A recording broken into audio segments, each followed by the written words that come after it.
नमस्कार। आज बात करते हैं भाजपा की पहली सूची की। भाजपा की पहली सूची जारी होने के बाद राजनीति के कुछ चर्चित सवालों को हम आपके बीच लेकर आए हैं।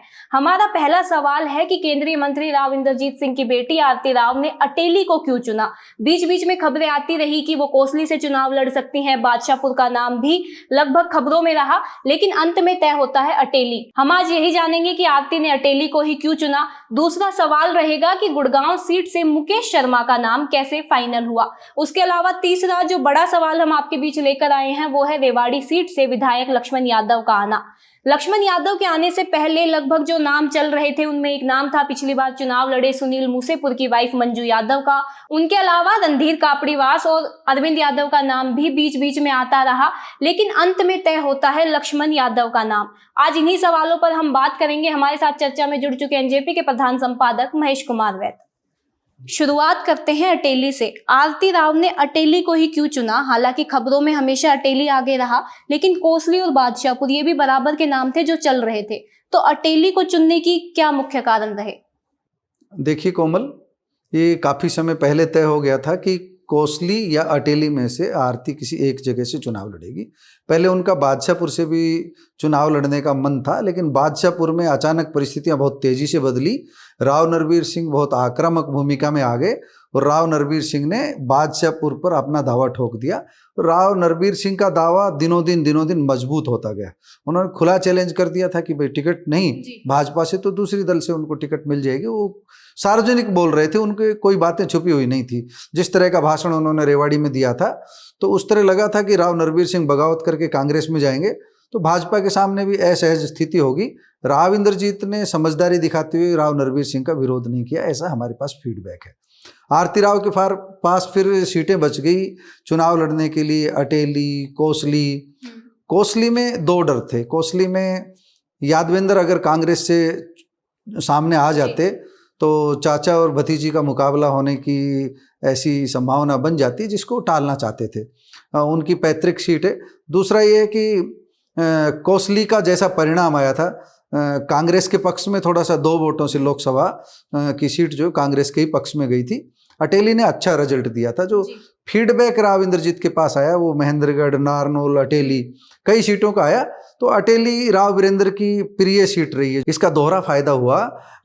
भिवानी महेंद्रगढ़ में अटेली विधानसभा सीट प्रमुख सीट है, तो वहाँ पर जो अटेली जब चुनाव लड़ेगी तो आने वाले समय में आरती राव की दावेदारी भविष्य में लोकसभा की तरफ भी बढ़ेगी और भविष्य में उनकी दावेदारी जो रूरल बेल्ट है, अहिरवाल का जो हार्ट हम कह सकते हैं, परिसीमन होना है आगे चल करके, तो राव इंद्रजीत के दिमाग में कहीं ना कहीं ये बात भी होगी कि आने वाले समय में परिसीमन होना है।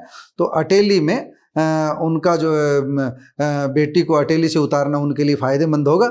एक कनीना जो ब्लॉक है वो पूरा का पूरा राव इंद्रजीत का खास समर्थक माना जाता है। इन सब चीज़ों को देखते हुए उन्होंने अटेली को चुना है। तो लगभग इस हिसाब से तो ये नाम काफी पहले तय हो चुके होंगे। जब राव इंद्रजीत और अटेली, वो राव इंद्रजीत और आरती राव चौधरी धर्मवीर के चुनाव में वहाँ गए थे तो उन्होंने महेंद्रगढ़ में जो जनसभाएं की थी उनका जो केंद्र था वो अटेली था। वो लगभग मन बना चुके थे कि अटेली से ही आरती को उतारा जाएगा। अब बात करते हैं गुड़गांव विधानसभा सीट की। वहां पर मुकेश शर्मा को क्यों लाया गया, उन्हें क्यों चुना गया वहां पर? कोमल, मुकेश शर्मा का नाम पहले बहुत हल्के में लिया जा रहा था, उनको गंभीर उम्मीदवार नहीं माना जा रहा था। लेकिन 1 महीने से मुकेश शर्मा की मेहनत इतनी ज़्यादा बढ़ गई थी, वो लाइमलाइट में आ गए थे। दूसरी बड़ी बात ये रही कि आरएसएस की तरफ से और भारतीय जनता पार्टी की तरफ से जब इनकी कोर कमेटियों की जो बैठक हुई, जो बड़े नेताओं की बैठक हुई, उनमें नाम लाया गया कि इस बार किसी ब्राह्मण चेहरे को चुनाव लड़वाया जाएगा। भाजपा का कोर वोट बैंक है ब्राह्मण, वैश्य समाज, पंजाबी समाज।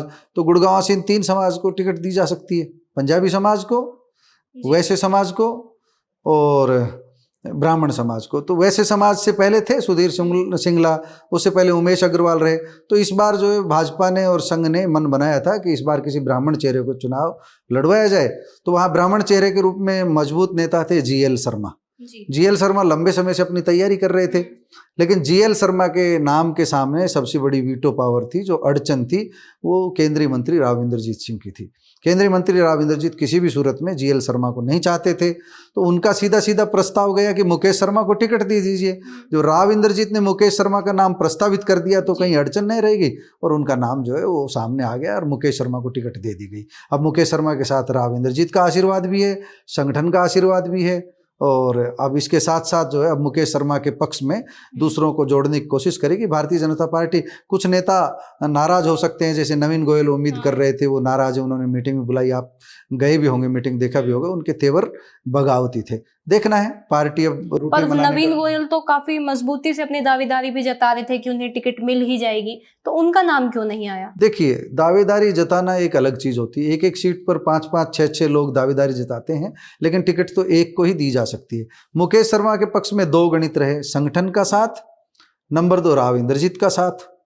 राव इंद्रजीत को संगठन से अलग करके हमें थोड़ी देर के लिए देखना होगा, है तो भाजपा में ही, लेकिन राव इंद्रजीत की सहमति जिस नाम पर होगी उस नाम थोड़ी आसान हो जाती है, ऐसा आम लोगों का भी मानना है, भाजपा का भी मानना है, तो राजनीतिक समीक्षकों का भी मानना है। तो इसलिए मुकेश शर्मा के नाम पर जब सहमति बन गई तो बाकी के नाम तो काटने ही पड़ेंगे। तो नवीन गोयल की भी उसमें, नवीन गोयल के नाम पर भी कैंची चल गई, जीएल शर्मा के नाम पर भी कैंची चल गई, ऐसा हुआ।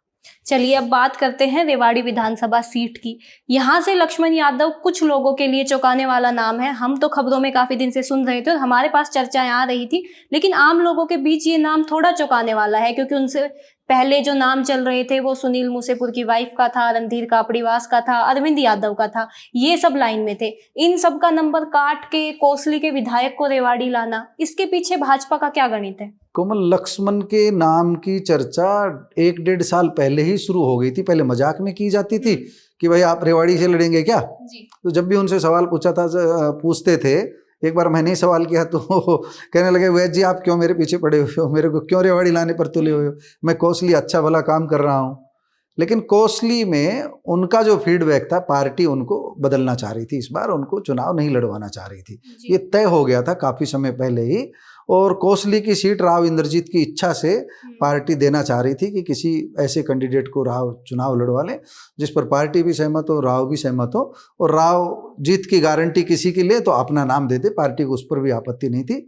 तो राव ने अपना नाम दिया था रवि यादव का, जो पहले उनके बिल्कुल निजी सहायक थे और उनका काम देखते थे। लेकिन उस नाम पर, जैसे मनोहर लाल अपने कुछ OSDs को लड़वाना चाहते थे, उन नाम पर जैसे कैंची चली, ऐसे ही रविंद्र यादव उर्फ रवि यादव के नाम पर भी कैंची चल गई। उनके नाम पर सहमति बनती जब नहीं दिखाई दी तो राव इंद्रजीत ने अपने खास समर्थक अनिल डहीना का नाम आगे बढ़ा दिया और उस पर पार्टी ने सहमति दे दी। तो लक्ष्मण की जगह जब हट गई, तो लक्ष्मण की जब टिकट पर कैंची चल गई कोसली से, तो उनको थोड़ा डर हुआ। उन्होंने अपनी अप्रोच की, जगह जगह अपनी बात रखी कि मेरे अंदर क्या कमी है, मुझे बता दीजिए, मुझे क्यों भेंट चढ़ाई जाए।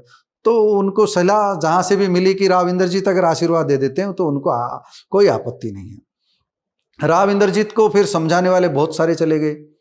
भाजपा का ये रेवाड़ी अहिरवाल से जितने जितने बड़े नेता थे, सबने कहा कि पार्टी को ऐसी क्या मजबूरी है कि जो सुनील मूसेपुर या उनकी वाइफ के बाहर पार्टी नहीं निकल के आ रही, राव साहब नहीं निकल के आ रहे, राव साहब से कोई दूसरा नाम लिया जा सकता है, पार्टी कैडर का नाम लिया जा सकता है।